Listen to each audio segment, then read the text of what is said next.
Welcome to Blizzard Fire. We hope this video helps fire up your solution. You begin by going straight into Settings and finding Developer Options. Tap About Phone, then Build Number repeatedly until Developer Mode is active if needed. Once seen, enter Developer Options and switch the top toggle off. This disables the menu and most debug features immediately.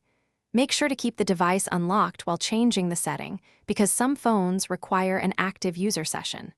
Once done, the Developer Options entry can disappear from the settings list depending on the vendor.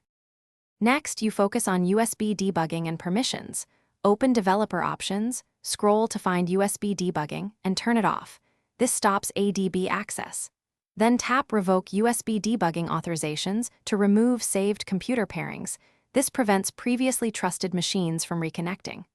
Also disable OEM unlocking and any background debugging options if your device shows them, because they lower security. Once these are cleared, the device will refuse ADB connections until you explicitly re-enable and reauthorize a computer. Finish by restarting the device so any active debug sessions close and settings take full effect. After reboot, check settings again to confirm developer options and USB debugging remain off. Make sure no ADB prompts appear when connecting via USB. If you still see unexpected behavior, boot into safe mode to isolate apps, or use Reset App Preferences or Reset Settings to restore defaults.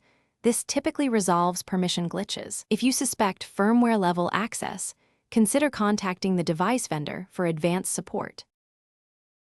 Thanks for watching. If you found this helpful, don't forget to like and subscribe.